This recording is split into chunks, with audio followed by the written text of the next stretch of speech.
मारने का भी बहुत धर्म है। आज मैं एक ग्रंथ जब पाठ कर रहा था, उसमें एक वर्णन आया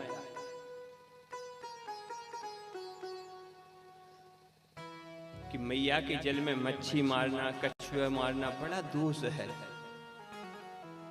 ध्यान रखना, जब वो कहती है ना कि मैं मर रहा हूं तेरे लिए, तू मत मरना मेरे लिए। मैं मर रहा हूं तेरे लिए।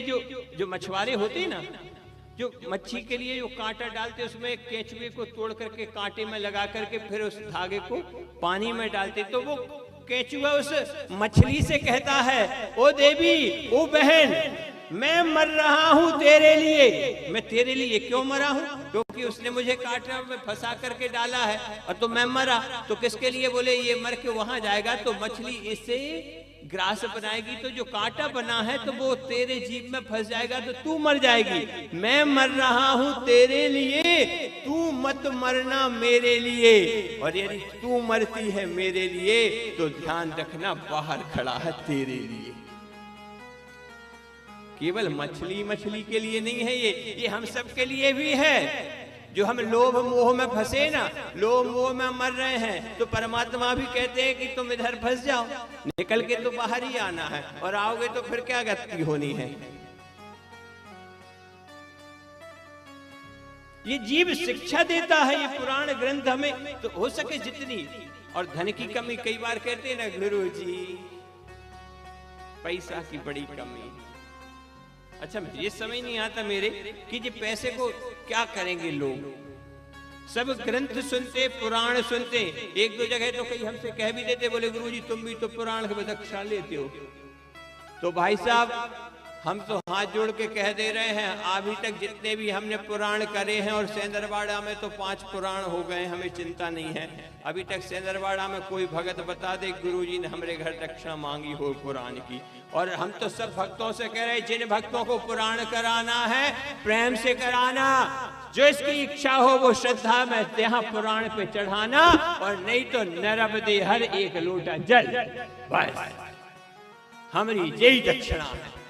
और यही दक्षिणा मांगते हैं। अच्छा, तुमसे दक्षिणा मांग के क्या कर ले? तुम कितनी दे हो? 2000, 10,000, 50,000, 1 लाख, 5 लाख, इसके बाद हो जाएगा जीवन का उद्धार, हो जाएगा गुजारा 2-5 लाख में। अरे मांगना है तो जैसे मांगेंगे जो देने वाला होगा, दिलदार व्यक्ति है। मैया नर्मदा, जब मैया नर्मदा दे रही तो फिर मैया नर्मदा से मांगे, मैया अब तो तू ही दक्षिणा दे। और फिर मैया भी क्यों मांगे हम? मैया खुद कह रही ना, पूरे मगर पे माँ की सवारी, अरे भूखो रहना, ये भूखो रहना कोई प्राणी। जब मैया के दरबार में भूखे रह ही नहीं रहे तो फिर मांगे क्यों? बहुत लोग प्रयास करते हैं भैया मैया के दरबार में। एक और बड़ी कथा लूटी, सुनो, छोटा सा दृष्टांत। एक संत श्री आ गए, बोले आप नर्मदा जी के किनारे रहते हैं, हमने सुना है कई बार परिक्रमा में भोजन नहीं मिलते, कहीं कुछ नहीं होता। किसी ने कहा भैया मैया के तट पे भोजन नहीं मिलते।